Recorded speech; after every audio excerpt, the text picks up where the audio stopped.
కేసీఆర్ గారి కూతురు కవిత. సో, తన జాతకం ప్రకారంగా జైలు నుంచి ఇప్పటికైనా విడుదల అవుతుందా? సో, ఇంకా పోస్ట్‌పోన్ అయ్యే అవకాశాలేమైనా కనిపిస్తున్నాయా? ఇంకా పోస్ట్ పోన్ అయ్యే సమస్య లేదు, వచ్చేస్తుంది ఆమె. హ్మ్. ఎందుకంటే ఆమె జాతకరీత్యా హ్మ్. అప్పుడు నేను చెప్పాను ఒక హ్మ్. 4 మంత్స్ అన్న మినిమం ఉంటుంది అని. అప్పుడు ఆ ఆయన కరుణానిధి కూతురు కనిమొళి జైల్లో పెట్టారు. పర్మనెంట్ ఏమైనా పెట్టారా? వదలలేదా? అంటే క్రమంగా ఎప్పుడు బెయిల్‌కి అప్లై చేసినా ఈ తర్వాంత బెయిల్ అనో, లేకపోతే మధ్యంతర బెయిల్ అనో, బెయిల్ లేదనో, అదో ఇదో సాకు చెప్తూనే ఉన్నారు. గత 4, 5 మంత్స్ అనుకుంటా తను వెళ్ళిపోయి ఇప్పటికే. సో, ఇప్పటికైనా కొలిక్కొచ్చే పరిస్థితి ఏమైనా కనిపిస్తుందా? ఖచ్చితంగా వస్తుంది. హ్మ్. ఇండియన్ జ్యుడిషియరీ ఆనరబుల్ జడ్జెస్ కావాలని కక్షగట్టి చేయడానికి ఏదో 2-3 నెలలు ఆపుతారేమో గానీ హ్మ్. ఆ జడ్జెస్ కి అంత సీన్ లేదు, అంత పవర్ లేదు. వాళ్ళు రైట్. కూడా ఒక గ్రౌండ్స్ ఉంటాయి, రైట్. ఆనరబుల్ జడ్జెస్ కూడా గ్రౌండ్స్ ఉంటాయి. హ్మ్. మర్డర్ కేసుని చేసిన వాడిని ఇన్ని నెలలు మాత్రమే ఉంచాలి, బెయిల్ తర్వాత ఇవ్వాలి అని. హ్మ్. ఇవ్వకుండా రాష్ట్ర ప్రభుత్వాలు కానీ మిగతా ప్రభుత్వాలు కానీ కక్షగట్టి బెయిల్స్ ఆపితే ఎందుకెన్నాళ్ళు మీరు ఉంచారని సుప్రీంకోర్టు అడుగుతుంది. Judiciary system has the right to question the council of ministers. Yes. అదే కదా మనకి. Yes. మనకేంటి అన్నిటికి 3 పార్ట్స్ మంది. ఏంటది? ప్రజలు, అలా ప్రెస్ అనేది ఒకటి, రెండవది జ్యుడిషియరీ, మూడోది గవర్నమెంట్ మినిస్టర్స్, వీళ్ళంతా పార్లమెంట్ అంటాం. ఈ మూడు అంగాలు ప్రెస్ని తొక్కిపడేశారు కాబట్టే ప్రభుత్వాలు నాశనం అయిపోయినాయి, మారిపోయినాయి. జర్నలిస్టులను ఇంకా సెక్రటేరియట్ లోకి రానివ్వకుండా అవును. మీరు మీకు అవసరమైనప్పుడేమో ప్రెస్ మీట్లు పెట్టి పెట్టుకొని, మీరు అవును. ఓడిపోయిన తర్వాత జర్నలిస్టుల మీద ప్రేమతో మీరు మీటింగ్లు పిలిచి ఇవన్నీ ప్రజలు గమనించరా? జర్నలిస్టులు గమనించరా? Yes. కాబట్టి ఏంటంటే నిష్పక్షపాతంగా చెప్పాలి అంటే ఏంటంటే ఈ యొక్క జ్యుడిషియరీలో కవితది అది టెక్నికల్ ఎఫెక్ట్స్ తో ఆగుతాయి. ఎవరు కూడా ఏదో పొలిటికల్ ప్రెషర్, నరేంద్ర మోడీ గారు ఆపిచ్చేయడం, లేకపోతే రాహుల్ గాంధీ ఇలాంటివి ఏమి ఉండవు. ప్రజల ఊహలు అలా ఉంటాయి. Okay. అండ్ ఒక 8 నెలల తర్వాత ఎవరినైనా సరే, ఎంత పెద్ద మర్డర్ కేసునైనా సరే బయటకు వదిలి తీరాలా. అది ఎకనామికల్ కాన్స్పిరసీ, అది డబ్బుతో సంబంధించినటువంటి కాన్స్పిరసీ అది. Right. సో అండ్ ఈడీ అంటే ఏంటి? కేవలం అధికంగా డబ్బులు మనీ లాండరింగ్ ఎక్కువ చేస్తే ఈడీ ఇంటర్ఫియర్ అవుద్ది, అంతేగాని ఏదో పెద్ద ఈడీ ఒక భూతం కాదు. సిబిఐ కేసులు అనేటటువంటి టఫ్. ఆ సిబిఐ కేసులోనే జగన్ గారు బయటకు వచ్చారు. 18 నెలల కంటే ఎక్కువ ఉంచగలిగారా? మహా ఉంచితే కవితను ఎంత ఉంచుతారు? పోనీ జగన్ గారు లాగా ఉంచుతారు అనుకుందాం. బయటకు వచ్చాడా లేదా జగన్? వచ్చారు. కేసులు బయటకు వచ్చిన తర్వాత హీరోలాగా సీఎం అయ్యాడా లేదా? అయ్యారు. మరి ప్రజలంతా ఓట్లేసారా లేదా? జగన్ గారికి ఓట్లేశారు, జైలుకి వెళ్ళిన చంద్రబాబు నాయుడుకి వేశారు. జైలుకి వెళ్ళిన వాళ్ళందరికీ ఫస్ట్ లేయడంలో ఘనులు అనమాట మన వాళ్ళు. అదే మామూలు ఒక స్టూడెంట్ కి ఒక చిన్న కేసు జీడీ ఎంట్రీ ఉంటేనే నీకు గవర్నమెంట్ జాబ్ రాదు, లేదు. సాఫ్ట్వేర్ జాబులు రావని అమాయకులైన పాస్పోర్ట్ రాదని అమాయకులైన స్టూడెంట్స్ ని బెదిరిస్తారు ఈ పోలీసులు, ఈ ప్రజలు. మరి పొలిటీషియన్స్ దగ్గరికి వచ్చేసరికి సెల్యూట్లు కొడతారు. కాబట్టి స్టూడెంట్స్ ఏం పిచ్చోళ్ళు కాదు, ఖచ్చితంగా ప్రజలేం పిచ్చోళ్ళు కాదు. ఖచ్చితంగా స్టూడెంట్స్ ఆఫీసర్లు అవుతారు. ఈ కేసులు ఇవేం ఉండవు. కవితకి అన్ని తెలుసు. అలాగే కేజ్రీవాల్ అయితే ఈమె పుణ్యమా అని కేజ్రీవాల్ డౌన్ ఫాల్ అయిపోయాడు. ఆయన చీఫ్ మినిస్టర్ పోస్ట్ పోయింది. కామన్, ఇవన్నీ వచ్చేస్తుందమ్మా, ఆమె కూడా బయటకు వచ్చేస్తుంది. ఓకే. కేటీఆర్ గారి జాతకంలో సీఎం అయ్యే అవకాశాలు ఉన్నాయా? అంటే మీరు ఇప్పుడు గతంలో అన్నట్టుగా లైక్ అంటే ఏదైనా కేసీఆర్ గారికి హెల్త్ ఇష్యూస్ వస్తే ఆయన ప్లేస్ ని రీప్లేస్ చేసే అవకాశాలు ఏమైనా కనిపిస్తున్నాయా? ఎందుకు కాకూడదు? ఇప్పుడు ఒకసారి డౌన్ అవుతారు ప్రతి మనిషి, మళ్ళీ లేస్తారు. ఆయన చదువుకోలేదా? తర్వాత ఆయనకి పాలసీస్ తెలీదా? కేవలం చదువు ఒకటే సరిపోదు, ప్రజలను కూడా కలుపుకొని వెళ్ళాలా. అసలు కేటీఆర్ కి మంచి పేరే ఉంది, బోళా శంకర్ నిరంతరం జనాల్లోనే ఉంటుంటారు, మంత్రులు కలుస్తుంటారు, చదువుకున్నారు. అలాగే రేవంత్ రెడ్డి గారు సరిగ్గా పాలన చేస్తే వాళ్ళకి అవకాశం ఇవ్వకుండా చూసుకుంటూ ఉంటారు. అక్కడ కాంగ్రెస్ తన హామీలు అవన్నీ కూడా ప్రజలు సాటిస్ఫై చేయాలి కదా, కేవలం హామీలు అని కాకుండా. కాబట్టి కేటీఆర్ గారికి కూడా అవకాశాలు ఉన్నాయి. ఏ పార్టీ అయినా సరే ఓడిపోయినంత మాత్రాన ఖతం అయిపోయినట్టు కాదు. మళ్ళీ లేవడానికి, మళ్ళీ నిలబడడానికి, మళ్ళీ గెలవడానికి అవకాశాలు ఉంటాయి. రైట్. సో కేసీఆర్ గారి జాతకం ప్రకారంగా ఆయన కూడా జైలుకి వెళ్తారని కాంగ్రెస్ అంటోంది. సో మరి ఆయన జాతకం ప్రకారంగా వెళ్తారా వెళ్ళలేదా? కేసీఆర్ అంటే ఏమనుకుంటున్నారు అసలు? ఒక మాయా మాంత్రికుడు. సోనియా గాంధీనే ముప్పతిప్పలు పెట్టిన వ్యక్తి. మాటల మాంత్రికుడే. మరి మాటల మాంత్రికుడు, చేతల మాంత్రికుడు కూడా. చేసి చూపించాడు. కరెంట్ తెప్పించాడు. కరెంట్ ఎప్పుడన్నా పోయిందా? వాటర్ ఎక్కడన్నా పోయిందా? అందువలన ఆయన జాతకరీత్యా యోగాలు లేకపోతే జైలుకు పంపుతారు. కానీ కాంగ్రెస్ పార్టీ స్ట్రాటజీ జనాలకు తెలియదు. నేషనల్ పార్టీ స్ట్రాటజీ సీక్రెట్ నేను చెప్తున్నాను విను. కవితను అరెస్ట్ చేశారు, కేసీఆర్ ఎందుకు చేయలే? నేషనల్ పార్టీస్ ఎప్పుడు కూడా వాళ్ళ పిల్లల్ని దెబ్బ కొడతాయి, ఆర్థిక మూలాల మీద దెబ్బ కొడతాయి, డబ్బు మీద దెబ్బ కొడతాయి, వాళ్ళ పవర్ డబ్బు లేకుండా చేస్తాయి. కేసీఆర్ ని కొట్టేస్తే మళ్ళీ కేసీఆర్ మీద సింపతి వచ్చి ఓట్లు వేసేస్తారు. కేటీఆర్ ని కొట్టేస్తారు, లేకపోతే కవితను కొట్టేస్తారు. అలా పిల్లల మీద తీర్చుకుంటారు. హరీష్ రావు జైలుకి వెళ్ళొచ్చు, కేటీఆర్ జైలుకి వెళ్ళొచ్చు, మళ్ళీ ఈమె కవిత జైలుకి వెళ్ళొచ్చు. కానీ కేసీఆర్ జైలుకి వెళ్ళే సమస్య లేదు. ఎందుకంటే కాంగ్రెస్ పార్టీ అంత ఫూలిష్ స్టెప్ లేదు. కాంగ్రెస్ పార్టీ కానీ బీజేపీ కానీ ఎప్పుడు మూలాలను కొట్టవు, కింద వాటిని కొట్టేస్తాయి. మన వీడియో చూసి వీళ్ళకి భయం వేయాలి, కేటీఆర్ గారికి హరీష్ రావు గారికి, ఏంట్రా బాబు ఈయన ఎలా చెప్తున్నాడు అని. అంటే ఆ స్ట్రాటజీ చెప్తున్నాం మనం, అలా వర్కౌట్ చేస్తాయి.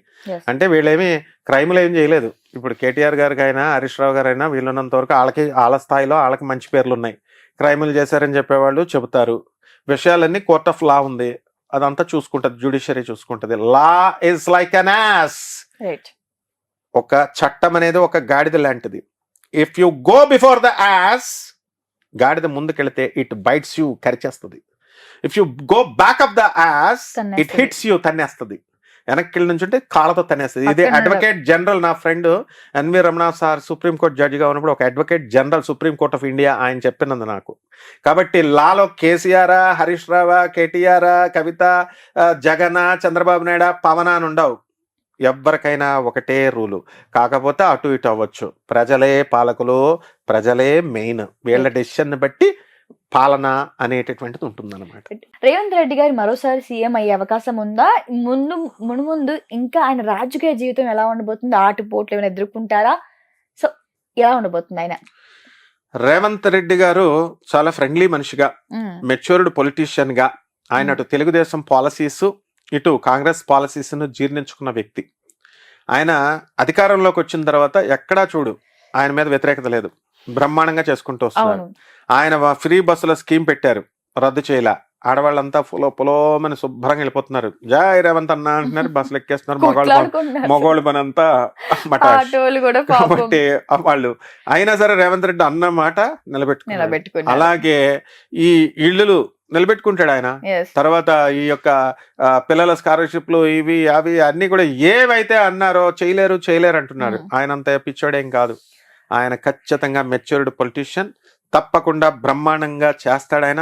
ఎట్టి పరిస్థితుల్లో ఆయన కేసీఆర్ గారి హయాములో ఆయన దెబ్బతిన్న వ్యక్తిగా, జైలుకి వెళ్ళిన వ్యక్తిగా పరమ కసితో వర్క్ చేస్తాడు ఆయన. అందువలన ఎట్టి పరిస్థితుల్లో మరోసారి సీఎం అవడానికి కూడా ఆయనకు అవకాశాలు ఉన్నాయి, 100% ఉన్నాయి.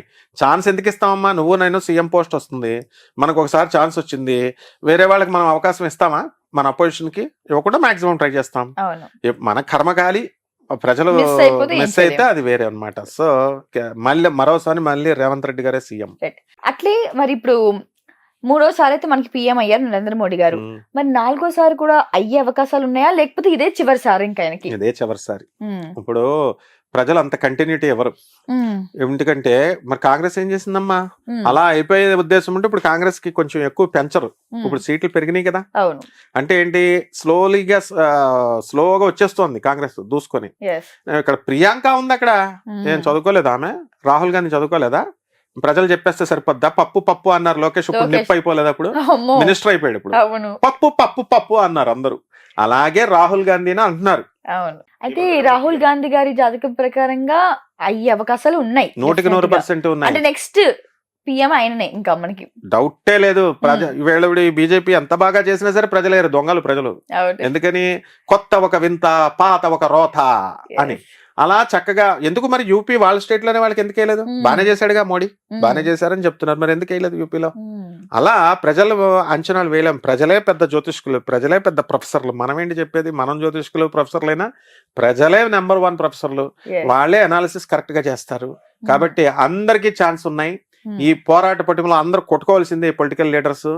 వీళ్ళు కుటుంబ పాలకులను బాగా పొగడ్డము, ఏ పార్టీ వాళ్ళ పాలకుల్ని పొగడ్డము, అపోజిషన్ పార్టీ వాళ్ళని బాగా బూతులు తిట్టడము మీద కాన్సన్ట్రేషన్ తగ్గించి ప్రజలకి పనికొచ్చే రూట్ గ్రౌండ్స్ నుంచి పేదవాడికి మేము ఏం చేస్తే వస్తాము అని కన్స్ట్రక్టివ్ వర్క్ చేసిన వాడే మొనగాడుగా గెలుస్తాడు. అవును సార్, ఒకప్పుడు కూడా మనకి రాజకీయ నాయకులు ప్రజల్ని మోసం చేసేవారు, కానీ ఇప్పుడు ప్రజలు రాజకీయ నాయకులు మోసం చేస్తారు. మరి ప్రజలే మరి మీకు తాను నేర్పిన విద్యే నువ్వు నేర్పిన విద్యే అని చెప్పేసి అందుకని వాళ్ళు చెప్పారు, వాళ్ళు డబ్బులు ఇస్తున్నారు, సరేరా మేము చూసుకుంటాం, మీకు మాకు కావాల్సింది మేము చూసుకుంటాం, డబ్బులు తీసుకుంటాం, జేబులో పెట్టుకుంటాం, మాకు కావాల్సిన వాటికి మేము కావాల్సిన వాళ్ళకి వేసుకుంటాం అన్నారు. వాళ్ళ రాష్ట్ర అభివృద్ధిని చూసుకున్నారు, దేశ అభివృద్ధిని చూసుకున్నాం అని అంటున్నారు, వేసేస్తున్నారు. అదే ప్రజలను తప్పట్టాల్సిన పనే లేదు. Thank you sir, thank you for your best thank you అమ్మా. Information and valuable time. Thank you అమ్మా. నమస్తే అమ్మా. జూనియర్ ఎన్టీఆర్ గారు మీరు గతంలో మాట్లాడారు, నేను ఇందాకే అడుగుదాం అనుకున్నాను ఈ క్వశ్చన్ ని. జూనియర్ ఎన్టీఆర్ గారు మరి ఆయన రాజకీయాల్లోకి వస్తాడా, అధ్యక్షుడిగా పదవి తీసుకోబోతాడా, అసలు ఎలా ఉండబోతుంది సార్ ఆయన? అంటే ఆయన జాతకంలో రాజకీయ జీవితం ఏమైనా ఉందా? డెఫినెట్ గా ఉంటుంది, డెఫినెట్ గా ఉంది. ఎలా అంటే ఇప్పుడు ఎన్టీఆర్ ఫ్యామిలీని చూడు, జెనెటికల్ గా నువ్వు అంతగా కొద్దో గొప్ప ఇండైరెక్ట్ గా కానీ ప్రత్యక్షంగా కానీ పరోక్షంగా కానీ రాజకీయాల్లో ఉన్నారు. ఒక్కసారి ఎన్టీఆర్ రక్తంలో వచ్చింది. బాలయ్య బాబు ఎమ్మెల్యే అయ్యాడు, హరికృష్ణ మినిస్టర్ చేశాడు, రోడ్ ట్రాన్స్పోర్ట్ మినిస్టర్. మళ్ళీ ఇలా వాళ్ళ ఒక పాలసీ లోకేష్ మనవడే కదా, చంద్రబాబు నాయుడు గారిని పక్కన పెట్టి that's is called as jeans అంటాం సైన్స్ లో, జ్యోతిషంలో భావాలు అంటాం. జూనియర్ ఎన్టీఆర్ భరత్ గారు అంటే ఎన్టీఆర్ రక్తం వచ్చిన చోట ప్రతి చోట జూనియర్ ఎన్టీఆర్ కూడా వీళ్ళు అవడానికి అవకాశాలు ఉన్నాయి.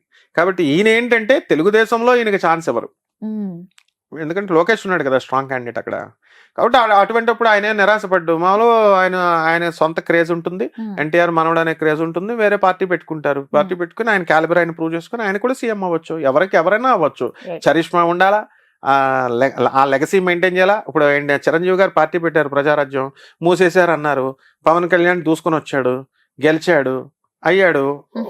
అదే అనమాట నేను అనేది. ఆయన మినిస్టర్ గా చేశాడు చిరంజీవి, అదే లెగసీ అదే బ్లడ్ లో ఈయన కూడా వచ్చింది. దీన్ని భామము అంటారు జ్యోతిష్యంలో, this is called as genes. కాబట్టి జూనియర్ ఎన్టీఆర్ ఖచ్చితంగా ఆయన సొంత ప్రతిభతో వీళ్ళు ఎలా రాణిస్తారు మరి? ఇప్పుడు వాళ్ళ అబ్బాయి ఉన్నాడు కదా, కేటీఆర్ గారు హరీష్ రావు గారిని రానిచ్చారా? కేసీఆర్ గారు వాళ్ళ కొడుకున్నాడు కదా, కూతురుంది కదా. అలాగే చంద్రబాబు నాయుడు గారు వాళ్ళ కొడుకునే రాణిస్తాడు. ఆయన జూనియర్ ఎన్టీఆర్ ఎందుకు రాణిస్తాడు? తప్పని మనం కూడా అనకూడదు. ఆయన సొంత క్యాలిబర్ ఆయన అలాగనే నువ్వు పార్టీ పెట్టుకోవద్దు అని ఆపరు కదా, ఆపలు లేరు ఎవరు. కాబట్టి ఆయన పెట్టుకుంటాడు, ఫ్యూచర్ లో ఆయన అవుతాడు కూడా. అంటే పార్టీ పెట్టే అవకాశం కనిపిస్తుంది. 100% పెడతాడమ్మా. ఆయన ఏం చదువుకోలేదా? జూనియర్ ఎన్టీఆర్ ఏం తెలియలేదా? సొంత పార్టీ సొంత పార్టీయే లింక్ టు టీడీపీ. ఇప్పుడు జగన్ పెట్టుకోలేదా లింక్ టు కాంగ్రెస్ అని? రాజీవ్ గాంధీ అదే ఇప్పుడు కాంగ్రెస్ పెట్టాడు, వైఎస్ఆర్ పార్టీ పెట్టాడు, వైఎస్ఆర్ కాంగ్రెస్ అని పెట్టాడు. ఈయన కూడా జూనియర్ ఎన్టీఆర్ ఏదో పెట్టుకుంటాడు, జూనియర్ ఎన్టీఆర్ టీడీపీ అని ఏదో పెట్టుకుంటారు. అప్పుడు చూద్దాం మనం కూడా. ఇప్పుడు ఆపరేషన్ లేకుండానే మోకాళ్లకు ప్లాస్మా ట్రీట్మెంట్, మీ ఆర్థోపెడిక్ సమస్యలన్నిటికీ రోబోటిక్ టెక్నాలజీ ద్వారా తక్కువ ఖర్చుతో శాశ్వత పరిష్కారం, ఫ్రీ కన్సల్టేషన్, ప్రతి ట్రీట్మెంట్ పై 20% డిస్కౌంట్. ఈ ఆఫర్ కొద్ది రోజులు మాత్రమే, త్వరపడండి. V9 hospitals 9281465842.